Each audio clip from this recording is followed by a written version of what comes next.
Hello. Hello, hello.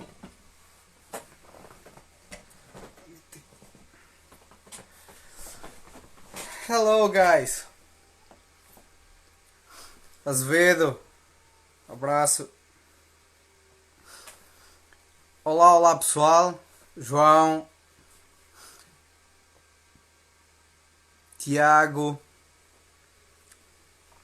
Vamos ter entrevista com um músico clássico. Hoje aqui, Adriano, abraço. Vamos ter uma entrevista aqui com um grande músico clássico, um dos músicos mais virtuosos da atualidade, Morris Northcutt, artista da Bach na América, trompetista clássico, e toca muito com Big Band também. Um monstro na onda dele. Vou enviar aqui o convite ao Morris para ter a certeza que ele está aqui. Para ter a certeza que o Morris aparece aqui, ok? Façam o favor, se puderem, enviem só aí meia dúzia de convites.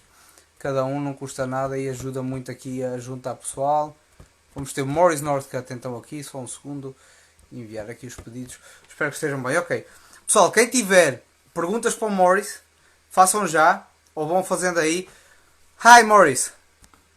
Luís Maciel, máquina. Morris. So let's start. Pedro Pacheco.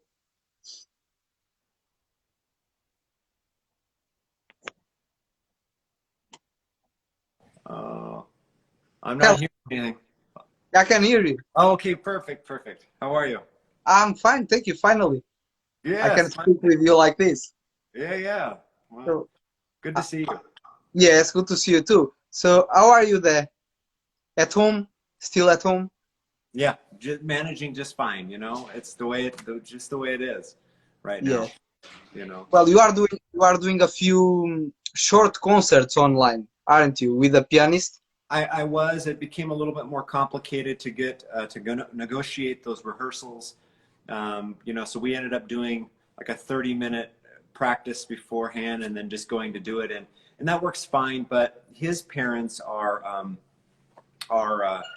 elderly, and we thought we'd better be a little more careful, and so we've kind of taken a little break from those Yes. recitals. We'll probably do those again. It was fun. It was a great way to connect and stay busy. Yes. Still doing a lot of Zoom lessons and then just really doing a lot of goal setting right now. Lots of goal setting, lots to learn, and lots to do. All right. So, Morris, there's a lot of great classical players here from Portugal. So, most of them in international orchestras like João Pedro Vilão, which is in Guadalajara now, etc. Let's talk. Imagine no one knows you here. Everybody knows you, but imagine that. So, how you did start on the music and why? Hmm. Well, first of all, thank you for that. Nobody really knows me, to be honest with you. We are in our, as trumpet players, we live in a little bubble. In the As real well. world, outside of that bubble, we're nobody, and we're just trying to make a little difference in our own world. But Yeah. uh, I I started trumpet just like a lot of the American trumpet players, at least, where we started playing around 11 years old or something like that, and again, just like everybody else, there's some sort of famous artist that inspires us and lights a fire in us and makes us want to learn more about our instrument, and so Harry James was one of my early idols. Um, his sound, not talking about the later Harry James, but I'm talking about the very early young Harry James when he Yes. was very classically trained, very lyrical, almost sounded like a violin um, while playing, and so that kind of inspired me. And then went to played through high school, of course, and went to the University of Puget Sound and studied with a very, very incredible trumpet player from Juilliard, and then took a little bit of a break, started doing a lot of real life, trying to earn a living, and so I did a lot of coasting. I didn't really try to excel to get better, just kind of coasted along, All right. and when some big opportunities came, I would end up declining on those because, you know, you want to keep your reputation intact, or at least as best you can. So I turned a lot of those down. I apologize for the noise. My dog is no worries, no worries. in the room. But anyway, so, you know, I just kind of took this little bit of a coast, and then I had a series of personal losses, like tragedies from very, very close friends of mine, starting around 2011, and like almost every year for a couple of years. And then my parents died, and so my mother died a year and a half after my dad did. So they basically, by 2015, both my parents were gone. And it made me want to reevaluate what I wanted to do with music that was just kind of lingering. Everything else was wonderful. I mean, I have a career, and I have a wonderful wife and kids. Everything is great.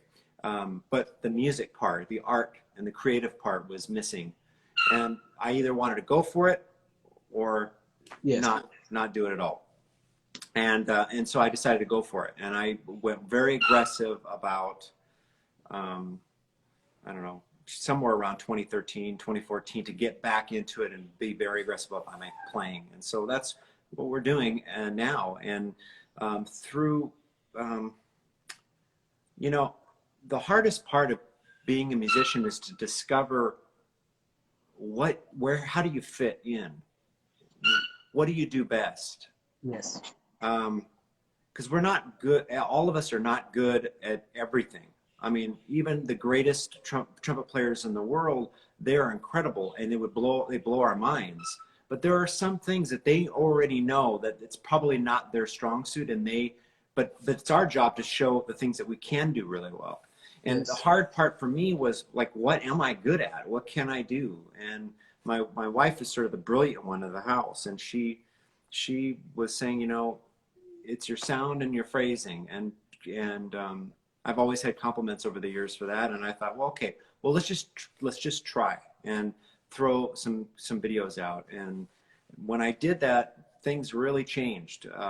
People were complimentary, maybe because they were just being kind, and there's a lot of that. But I got a lot of encouragement and to try more. And so the more I put out there, the more people gravitated to it. And they were not necessarily musicians. So you know, what I'm trying to put out there is music that moves me and moves people, not necessarily a trumpet player, because you know, I'm not that. You know, if you want higher, louder, faster, or flashy, whatever, I'm probably not your guy. But if you want to be touched and moved, I'm going to do my very, very best to try to meet that. You know. You do. So anyway, so that happened, and then lots of opportunities soloing with different groups, ensembles, you know, chamber groups and wind ensembles, and I've taken them, tried to do that, and typically every few of them I try to bring the family so that we can have a little mini vacation out of it at the same time.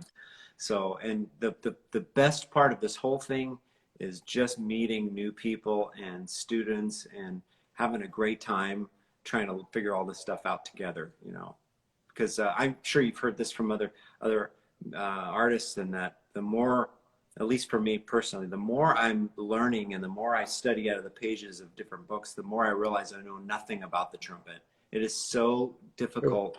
And every day, of course, is a new day, but I'm always learning, and there's so much to do. And I have a lot of catching up to do. You know, that's why I've been on fire for a long time. I'm so, in my own mind, I'm very, very behind, and I want to learn a lot more. So, and you know, so I'll take here and there, I'll take lessons from people with specific questions that I might have. But yeah, I'm having a good time. All good. Well, we can see that. We can see that. So we have Bruno Garcia here, your friend. Oh, good. Yes. Fantastic. Yes. He's my buddy, and yes. I can say that honestly, and he's a great human being, and I absolutely mean that. He's wonderful, wonderful guy. I'm glad. I was really happy when they took you to the Jazz Trumpet Festival. I was really, well, I told you on the time. So Bruno is our friend too, and we have a good connection with him in Brazil. That's Yeah. awesome. You're gonna come to Portugal now. Finally, we with this project. So we're gonna have a festival like they have in Brazil. We're gonna have one in Portugal, and finally, probably will be the opportunity that we didn't have to bring you here before. So let's see what me and Marco we're gonna do. Sure. Morris, one thing that I really, really admire about you, you know, since I know you that you are one of my trumpet heroes, I always said that and I share that on my Facebook, is about your airflow. It, how can I say, is not the airflow as a technique, is how you play. When you played Oblivion, for example, with the flugel, man, that's incredible. The how long you take the note without losing any little bit of the pitch. How do you practice that kind? Is that natural from you, or you found a good way to practice to be like that? Well, I think that when I'm working with students, I find that most of the time students don't have an understanding of how much air it takes to carry a phrase. They don't understand, I'm talking about now personally for them. They don't understand the relationship between the air that they're taking in and the vibrations of the lip. And what I mean by that is that I find that students often don't, they don't know how to regulate the air. So they're typically taking way too much air for a phrase. And so they're running out of gas because they're hyperventilating. So Yes. because I can see them catching breaths and it keeps stacking on top of each other. And so by the time they actually get to the end of the true phrase, they've taken so much air in that they're getting lightheaded. So we probably are taking in too much air, but it's just like anything. If you do focus on the phrase, if you mark your part and write in how you're going to do a phrase, and then study how much air, analyze yourself. I mean, I can't tell anybody how much air to take in. I can only teach them, like, take more air in or take a little less air in or pull back, and then oftentimes a lot of young players are just playing entirely too loud. They don't need to play that loud, especially if you're a soloist. You're gonna come out. You're gonna be heard. But it's about understanding how much air it takes you in particular, to play a phrase, and that's just a matter of doing it. Saying, okay, I'm pulling out the arbans. I'm going to work on the characteristics that are there, the phrasing section, and I'm going to take that and go 8 bars. Well, you have to do it. You got to practice it. Yes. It's not going to be, and then at some point it'll become natural, so that you could sight read a piece of music and go, I can do that in one breath. You should know that. You should know, I'm looking here, I'm just sight reading it, but I think I could go the 12 bars in one breath, or I can go 4 bars or 8 bars in one breath automatically, or get pretty close.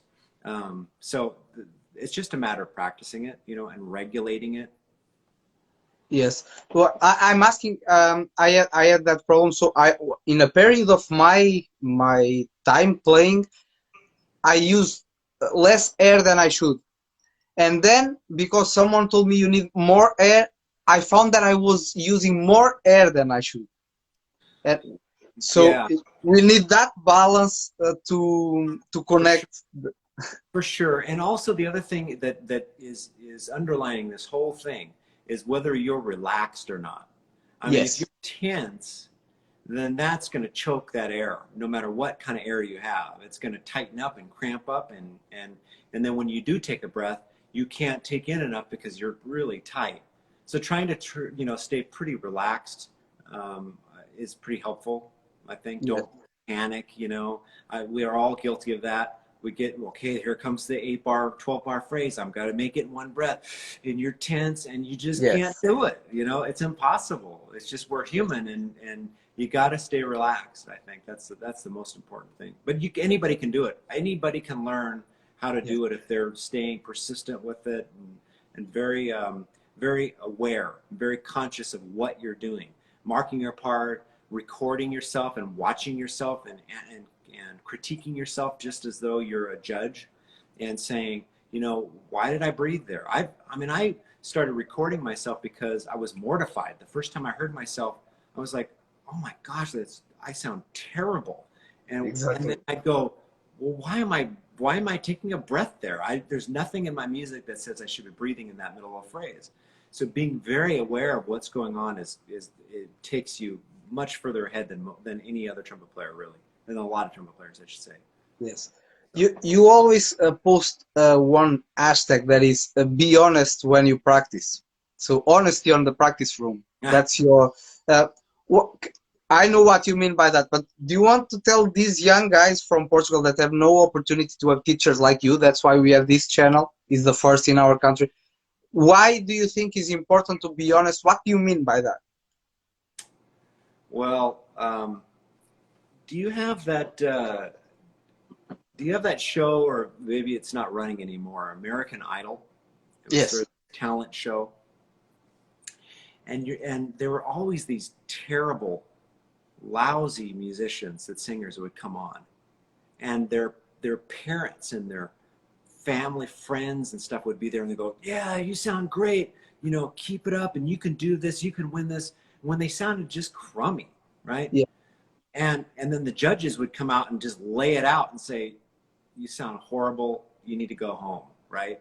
And then everybody is so irate. Well, that's because somebody, and it's got to start with yourself, but somebody isn't being honest about how you're playing, and that's a disservice to Yes. that person, because that person isn't going to get any better if he's not analyzing himself or herself and listening to him to their playback and studying it and saying, does it really sound like Sergei? Does it sound like Maurice Andre? Does it sound like who my heroes are? Does it sound anything close, like in tone and style? Yes.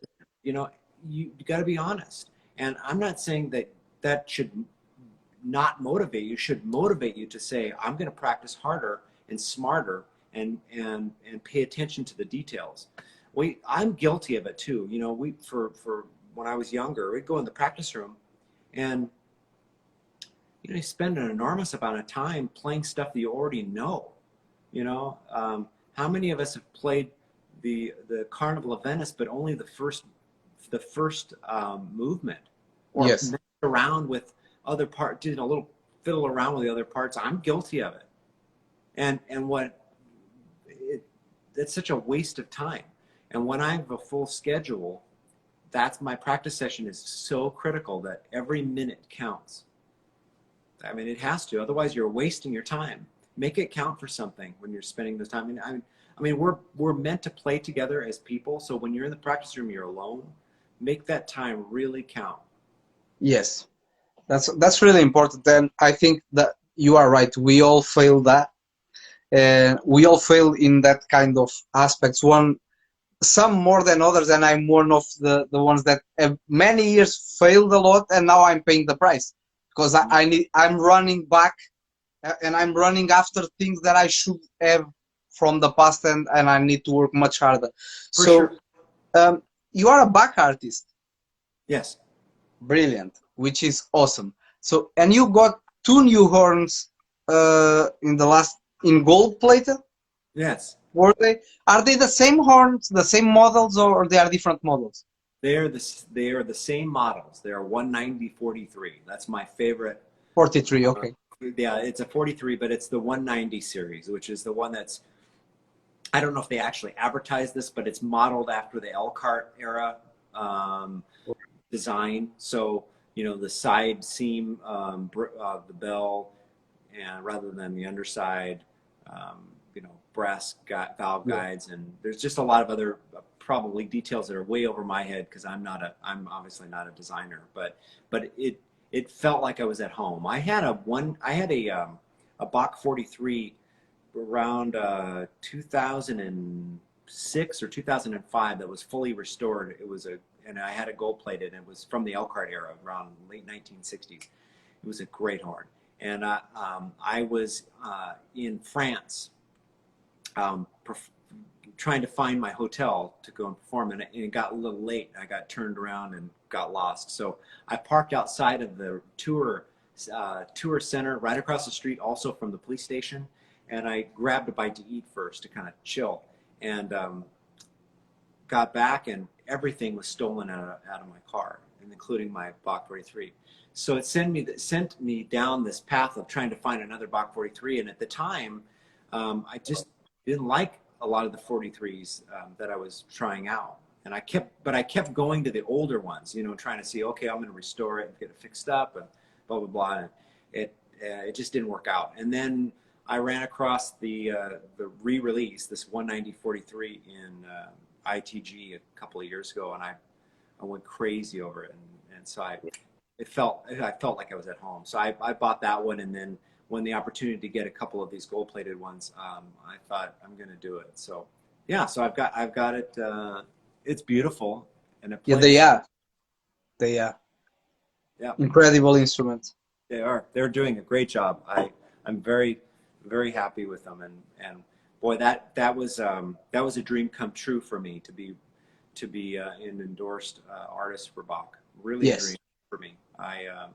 That guy named a gentleman named Rich Wetzel and Jeff Christiana and those folks from Bach, they took at least from my take on it, they took a big chance on me, and you know, I'm proud to represent them. So. Well, you should, and they should as well, because you are, for me, at the moment, that's what your wife told you, so we don't need to tell you. In terms of sound and phrasing, for me, you are the guy at the moment, and that's it. That's your strong point. It is incredible how easy and beautiful you always sound. And the thing is, when you were in Brazil playing, for example, Harry James in front of the big band, I saw all the videos. Even on that style, you don't lose the quality of the classical sound, which for me is the biggest challenge. Is I love to play big band and is what I do, but I love the classical sound. I can't get rid with the jazz sound nowadays, airy sound. I respect. I have a lot of friends that play like that, but it's not for me. I like the way you sound, always like a bowl, really full and really clean, and that's incredible when you change styles. And your air is always, we can feel it coming through the horn all the time, not a little break between notes, and that's really hard to do. Do you think the gold plating? Someone asked me this the other day, and I have a gold plated new trumpet, James Morrison from Chagall. Yeah, it's beautiful. But yes. But I need to ask you, because you have more experience than me, is my first gold-plated horn. Do you think the gold plating gives you a warmer sound?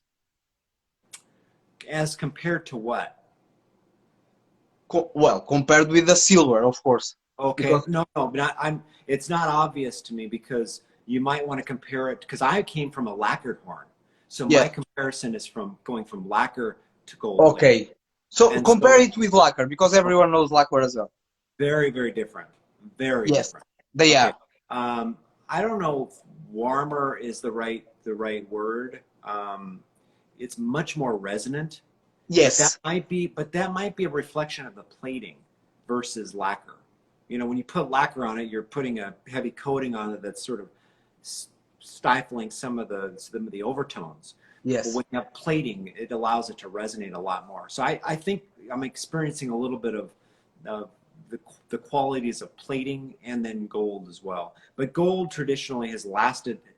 It doesn't tarnish as easily as the silver does. So, but I'll probably end up just keeping one of them. I haven't decided yet, and keep my lacquer one. I have a lot of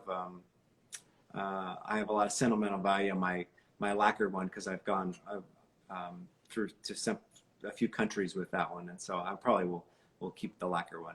Keep it. Well, you sound great on the lacquer one. I love lacquer trumpets as well. I've tried. This one is in gold, but as you say, it's much more resonant. And in the beginning, for the first few days, was really weird for me, because it's like when I was playing, I was hearing a zzz, and it was the vibration coming on the end.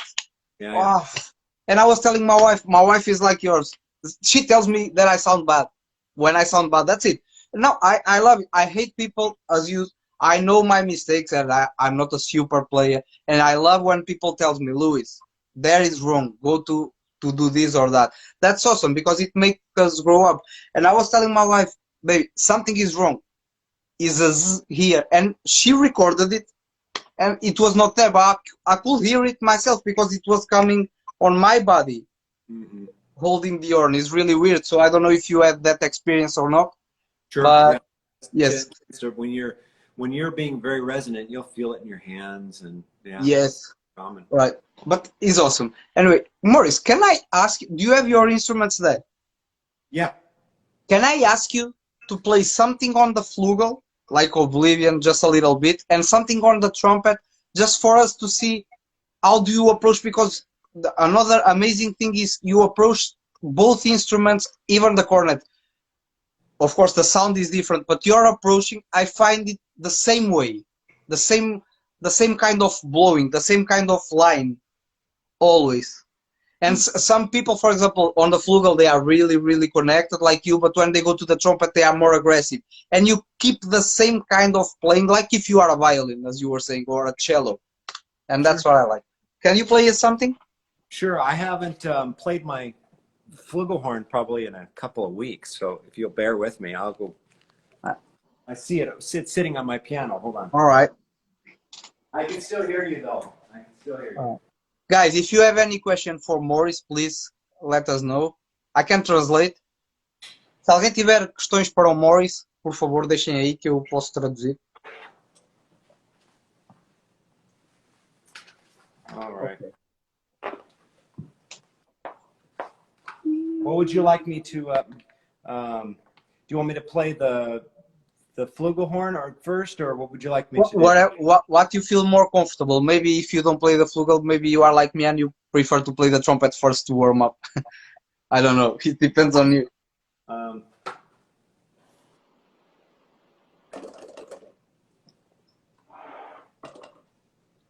And what was it that you said you heard me play?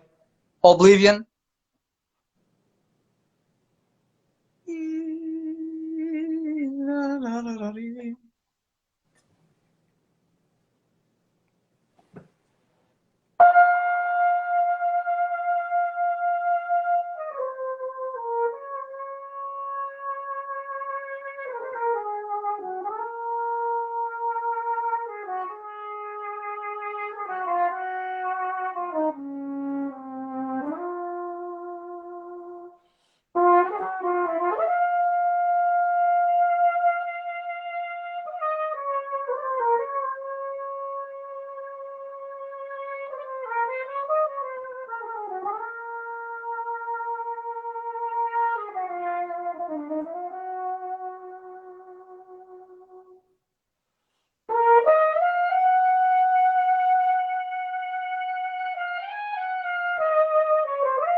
Something like that. Wow. Does it come out okay? Yes. Yes. Okay. Awesome. Which flugel are you playing with? Oh, I'm playing a Kahn Vintage 1. Right. Nice. Beautiful. Yeah, it's a pretty horn. You can see the engraving might be a little backwards, but yes.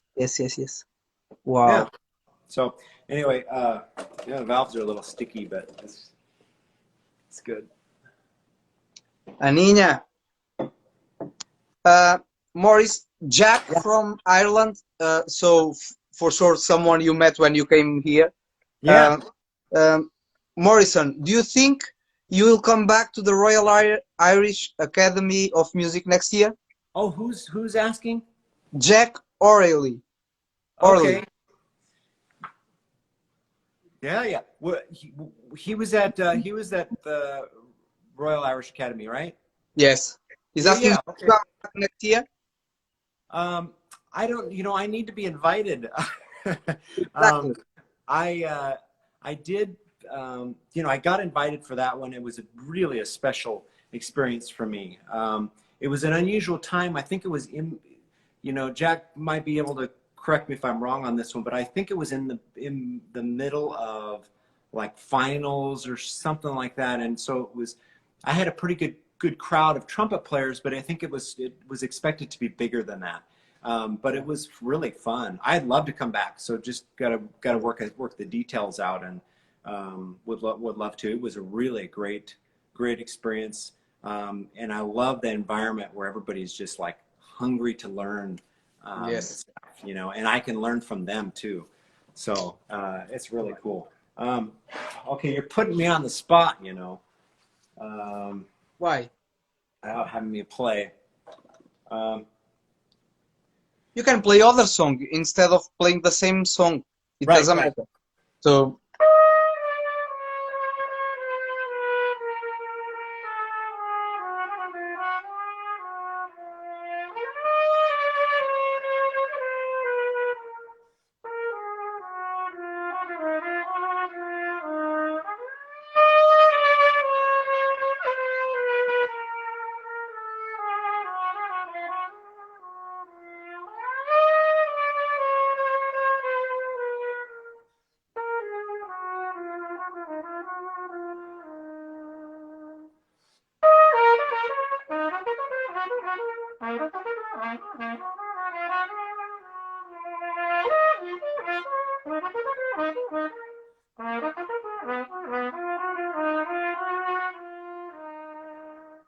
There you go. awesome. Awesome. You are playing with picket brass mouthpieces. I am. Yes. Yeah. I know they are really good. Everyone now in Portugal is looking for them as well, which is a bit of a trouble because they are not selling there. And I need to find a way. I tried to contact Eric already, and he didn't answer, but he's a lot of professional guys from the Portuguese Symphony Orchestra, my teacher from the university. He wants one as well, so I need to sort that out. Anyway, They're fantastic people to work with, and they do amazing work.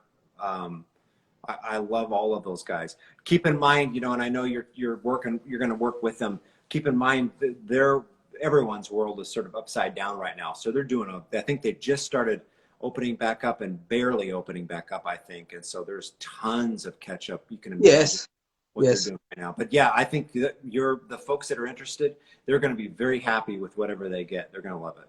Yes, well, we have Bruno as well. Bruno also sells it, so we spoke with Bruno from Brazil, which was a bit easier. And let's see. Let me ask you something. Is that plastic? Is not plastic? That's polymer, or what is that made? I don't know. It's acrylic. I think they Oh, call it acrylic. All right, but doesn't matter. Is that resonant? Do you find it any different of the metal? Because you sound great, and usually is not as vibrant as normal mouthpieces, but you sound the same. I don't use it regularly. Yes. I'm I use I'll use a brass, silver or gold plated mouthpiece, typically. But if I'm running a tough session, the day before, or I'm sore or tired and I've got to warm up the next morning, whatever, then I might use the plastic mouthpiece and it feels great. Okay. As far as resonance goes, I think it's probably fine.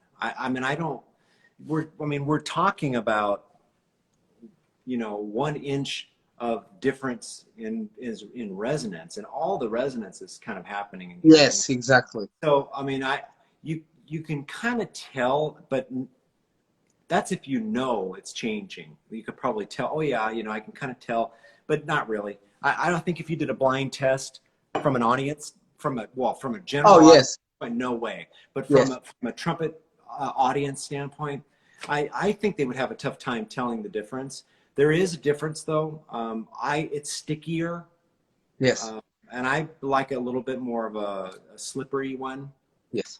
But it feels really good. And I've got to play tomorrow. I'm playing the national anthem for a national organization called Wear Blue. And I think I bet you there are close to 10,000 people that will be online tomorrow watching. And so I'll do the national anthem outside, and I'm going to use, it's 7 o'clock in the morning. So I'm going to use my acrylic mouthpiece. Yes. Yeah. So I'll do that. Yeah. So, but I really like it. I just like it for specific things. I had blue one made for me that I Yeah. took to Ireland and performed with that a few times, and that was fun. So, but I remember to see that one. yeah, I don't know if I would be doing a lot of technical things on it. I just have to have a tough time, and maybe it would get better if I just committed to it, only playing that. But I don't do that. All right. Okay. So tell us about projects now to the future that you have. Recording an album, for example, playing with a big orchestra. You have your own band there. That is the Tacoma band, or So the is like your home band? No, yeah, it's kind of home wind Yes. ensemble for me. I've been in that ensemble for about 30 years, but I've been principal of that for 20 of those years.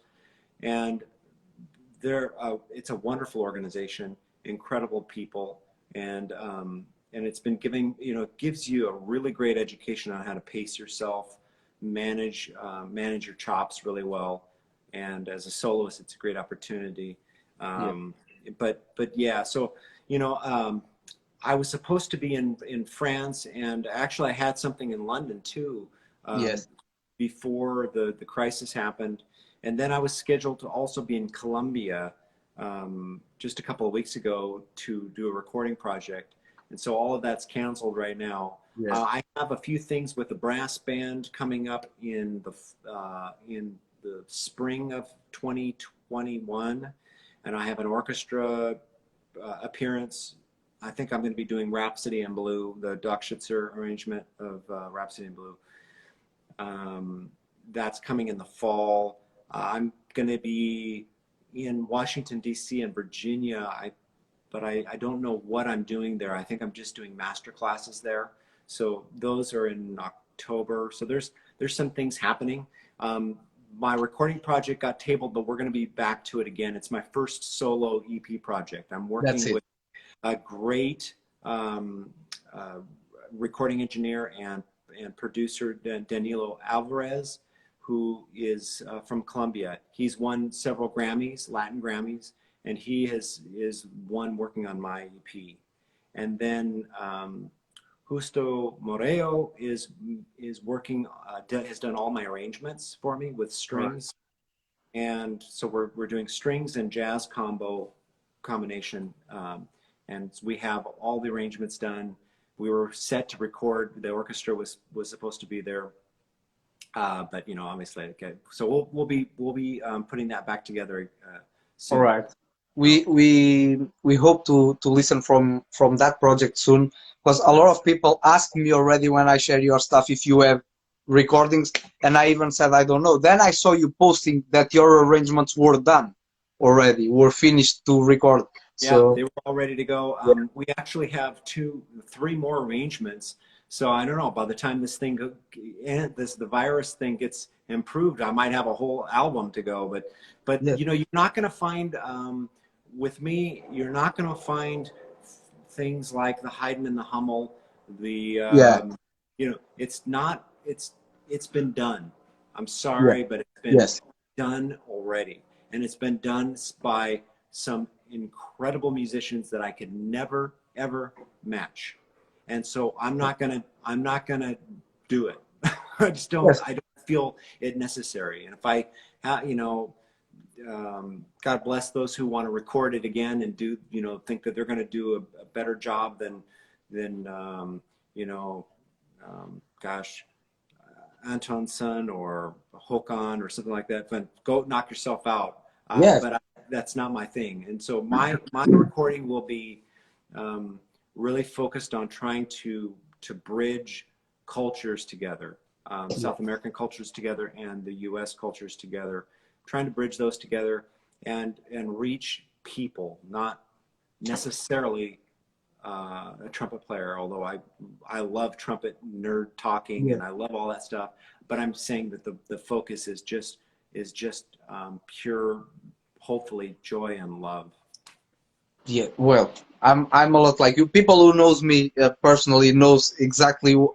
For me, it's not about music; it's about people. Always, music is just a way to reach people, and is what I like to do. And the day I stop enjoying playing, I will stop playing. That's it. So, yeah, I think about that a lot. You know, I think about well, when would that time come when I want to pack it up? And to be honest with you, I know when that time is going to be. And the time to pack up, permanently pack up, is when um, every day when I open my trumpet case or when I pull my trumpet out, every day, and this is the honest truth, I get the jitters with excitement. And when that stops, then I'll put the horn away for good. Yes. But that's it. That's the real. That's why we have a lot of frustration nowadays, because we have some guys that keep playing when they are not enjoying to play anymore, Yeah. and they still in the market. So and then they are teaching kids in a bad way. They are playing in a bad way. So just clean yourself and go to do something else in it. And Well, you have a family. unless it brings them joy, I think that it's important. There's a place for everybody in that regard. Yes, yes, exactly. So, guys, do you have any question for Morris? If you have, do it now. So, and I'm gonna ask him for sure. Morris, let me ask you: have you played in Portugal anytime? No. All right. Okay, that's good to know. So, my teacher from the university is Pedro Monteiro. He's from the Portuguese Symphony Orchestra and the Hot Club Portugal. So he's one of the best players in the country. And we talked last year about to take you there. I'm sure he is interested because he said he loves you. He loves your job. He always follows what you do. And you will be in contact with him soon. We're gonna have the festival, as I told you, next year with sponsors like they have in Brazil. Do a really proper thing, and we will contact back about you Sure. and do something properly this time. Um, so you said you were about to come to London too. Will Yeah. that happen again? I Or don't know if that's going. I don't know if that's going to happen. You know, the one in France got canceled, but there's no reschedule of anything right now. yes, So when that gets or if that gets rescheduled, then I'll start exploring that again with my contact in London, who is the Vincent Bach Corporation all in right. London. And so I'll reach back out to them. But I see down here there's a question that kind of scrolled something about good stability, and I'm sorry I can't read it from my. Maybe I can So put my let me try to tell you stability. to get how to get good stability on all days of playing trumpet. What It, is that? to get a I, good Ricardo Barbosa. I can't see it. Uh, so Maybe it didn't show up here yet. okay, so I'm not exactly sure the question, so I apologize if I'm not answering the question quite right. But um, meaning probably they're trying to ask if how to be as consistent. How can you make it feel consistent, or how can you be consistent um, on a day-to-day basis? Well, I would say that it starts with a good warm-up, and and that's going to help you be as consistent as possible. The warm-up, start with a good warm-up. If you don't have a good warm-up, it ruins your whole day. If you don't Yes. warm up properly, your endurance is terrible. It stinks all day, and you can recover from it, but it takes a while. You know, several warm ups in the day kind of helps that. But warm ups are critical, and I don't believe in doing the same. Some people have incredible success doing the exact same regimented warm up every single day, and I think that's great. For me, I have to approach it differently every day, slightly different every day, because every day feels a little different. And some days, I think I heard Alan Vizzuti talk about this not long ago. Is that some days you feel fantastic and you're not required to do as much warm up. It just feels Yes. good. So you do a little bit and you're ready to go. But other days that are a little slower. You know, maybe you're playing late into the night before, and now you have to get up in the morning. You're on tour and you got to play the next morning or do a master class or something, and it just feels crummy. Well, slower warm up is probably required. I always feel a lot better if I can warm up early in the day and then give it some time and then come Yes. back to it a little bit later in the day. So Awesome. yeah. Um, yeah, so All that's right. I would Let me say ask you something, Morris. I've done that mistake too. I don't know if you done, but I spoke with a lot of artists in these interviews, and funny, even the best guys, they all came from that same problem. Did you anytime confuse? Because I'm sure most of the students that are watching us here, they mistake the warm up with the practice. So they make warm-ups of 1 hour, 2 hours, and they keep warming up. They are already doing exercises. Warm-up is not about that. And I took a long time to realize how I should really just warm up. sure. Well, I mean, Doc Severinsen is the stories about Doc Severinsen taking 2 hours to warm up. He's doing Yes. something right. So I'm not going to knock anybody, saying that 2 hours is too long. But I think the point of warming up is that by the time you're done warming up, you're ready to play anything that comes your way that day to the ability that you have. So the tendency is to over warm up, and that's just a matter of understanding your body better. The physiology of what's going on with your chops. Every Yes. day is a building day. I'm rebuilding and reconstructing like a builder does for a house. Every single day it starts over. And so and sometimes it goes a little quicker, and sometimes it's much slower, and most days it's slow. It's a Yes. slow warm up. Okay. Someone is asking you here, tugs on initial attack, not holding breath, then play. So, yes, Ah, really important. um, yeah, you hear a lot of artists teaching this about in and out, in and out, instead of taking the breath and then a split second then attacking. I guess it just depends on the situation. Like, if you're playing a very quiet entrance, maybe you're trying to set up and be ready to go so that pow, you're ready to pop that note and play something. But typically you want in and out, because when you don't breathe in and then out and blow out, you can develop some tension in there, which is Yes. killer. We talked about that earlier. So the whole idea is little tension as possible. Yes, okay. But it's really important that you said, for example, for me to play, when I started playing in brass bands when I came to England, we don't have brass bands in Portugal. So the cornet was something really new for me, and I know you are brilliant on the cornet. And the British cornet, they use the deep mouthpiece almost as a flugel. So to play something really, really soft on the brass band sometimes is almost impossible to hear it. And I needed to stop the air. If not, I had no control at all, because the mouthpiece is too big. So in that case, I will not breathe in and out straight away. If not, it will Okay. attack much Well, louder than. maybe it's Andrew. Maybe Andrew's asking more about. Well, I'm starting to rethink about his question, but what can help you with air attacks? Maybe we can talk about that a little bit too. Is to practice it, right? I know it seems obvious, but practicing air attacks, and you can do that in your warm-ups. That helps quite a bit. But Yes. I use a deep, like a flugelhorn mouthpiece For for cornet. my cornet. Awesome. Okay. The Yeah, same than the us. same. So that's why you Yeah. sound like that. Okay. Awesome. Well, Which brand is that? I sound like Morris because I'm thinking myself. I'm trying Yes. to find my own sound.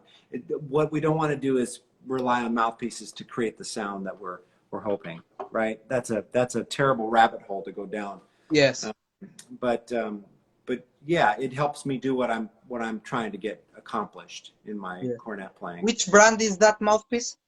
It's a Picket, but it's my something they made for me. So Okay. they'd have to email them and say, can I get uh, Morris. Morris Morris? model. This one is Morris Solo 2. All right. Is that equivalent to which diameter, more or less? Um, 3C, 5C? it's probably that number 2 is close to a 5, I think. A 5. 5 All right. five All right. diameter, I think. Yeah. All right. There's Awesome. a more Solo without the 2, and I think that's a 6. All right. Let someone, all right, from Dominican Republic is saying, "Hi, Mr. Morris. This is Ricardo. Uh, I want to know if my warm up is correct. I do the next lower C for 20 minutes, chromatic scale with long tones, and then the first 13 arbands." Wow. Yeah, it's too much. I Um, think so. It was for me, but it depends. Morris, what do you think? oh, okay. Okay.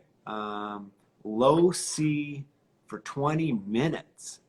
Just the Man, you're same note, or you're a tough cookie. I don't do anything on my face for 20 minutes unless, well, so I do some isometric work, but I only do it when I'm preparing for something that's coming up that's requiring that yes, kind of playing, where it's on your face the whole time, yes, just so I can get used to it, and then I give myself a couple of days to recover from it. But I wouldn't do 20 minutes. You know, just don't be so hard on yourself as a player in terms of making sure it's so regimented. Um, you know, the warming up is all about getting the warm up or the lips and the blood, all that blood flow going in the easiest and most gentle way possible. So a lot of times, you know, I might do, and I do very little mouthpiece warm up, but I think I demonstrated this a while ago on my Facebook page, where all I'm doing is just starting the tone, and sometimes it's just air. That's all. Sometimes it's just a cruddy, and most of the time when I start in the day, it's a crummy, yes. garbagey sound, and I'm just working to clear it up. And that's only air, you know, and then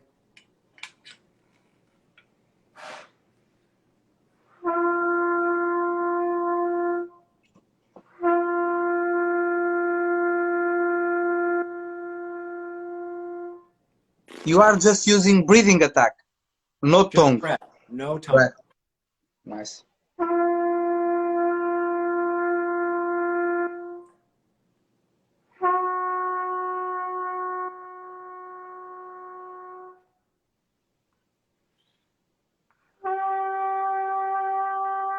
That's it. Very gentle.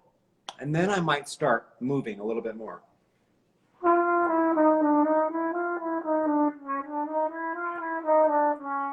Just expand, right? And then you might end up doing tongue. What you want to do is save the pedals and the high parts of your warm up later into your warm up. All right. I know some people go, oh yeah.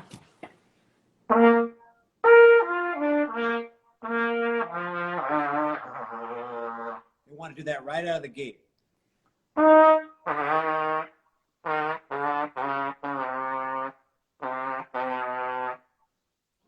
That's traumatic. I mean, that's very, very hard on your lips. So Yeah. don't incorporate those until much later into your warm up. You know. Yes. I used to do it straight away. For example, the James Stamp first Yeah. first exercise in the morning. And I found out, and I think Kenny Rumpton told me this, I'm not sure, that the lips, if we do that straight away, we're gonna do this. So we're gonna force the lips to go like this straight away, the first thing in the morning. That's not good, is what you are saying. We should Right. be first Um, focused. so just take it easy. But I think but it's still going to require you to analyze yourself. Yes. Pay attention to what's going on. How does it feel? Do you feel flexible? Do you feel like you're ready to play to the best of your ability? Or are you thinking, you know, I might not be able to get that note because I'm not all the way warmed up? Well, then you're not warmed up. And you've got to do more to address those kinds of things. But there are some basic guidelines, right? You're going to do, for me, it's air attacks, very light, you know, expansive kinds of playing. And then I work low to work to high, and then I do tonguing as well. I'll do single tonguing to make sure the tongue is clear, and also separate coup tonguing, Okay. and to make sure that the coup is clear as clear as I can make it, and then I try to, you know, bridge those two together and make sure my tongue is good to go. All right, Morris. Let me just confirm the time. All right, we have 3 minutes before Yep. this finishes. So, just to don't take much time from you, Morris, can you let these young people here have a message from you in terms of what they need more to succeed if they want to be an artist like you, if they want to play like you? Sometimes it's not about music, it's about anything, something else. But tell them your message. What do you wish them, and what do you think they should do? Sure. Well, it's a very loaded question, right? There's tons of stuff in there. Yes. But the first thing I would do is that first of all, I would say that if you want something bad enough and you're willing to work hard, smart, and you're persistent, you're patient, and you practice perfect in your, you're perfect in your practice, I think they say, then you can do it. You can be successful at it. But you have to find areas, discover where you fit. And that's going to be your challenge. I challenge you to kind of go and discover where your strong suits are. But you can't do that until you're willing to work very, very hard in the practice room to develop skill and the best sound that you can possibly get. I get asked that all the time about tone quality and how do you do that? Well, you can get the best tone that you can possibly get. I can't teach you how to sound like somebody else. But really focus on the area that you're good at, and then go to town and just push very, very hard to present that. But you can do it. Awesome. That's really good. Morris, it's an honor for me. Well, I really love you. You know that is not just here because you are on the channel. It's for a long time ago since I started following you.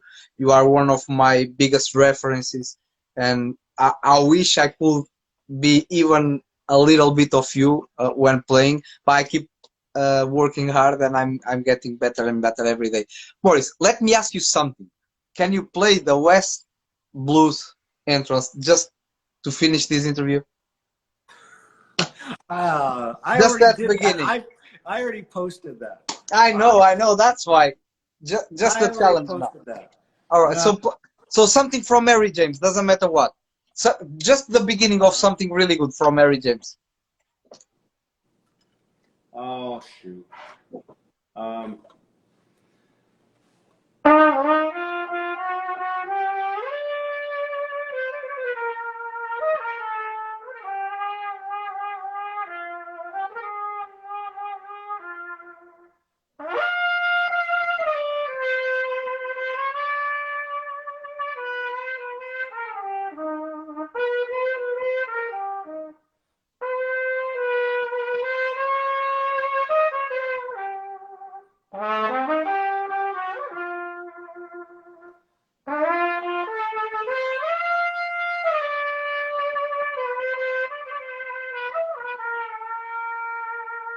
Something like that. Wow.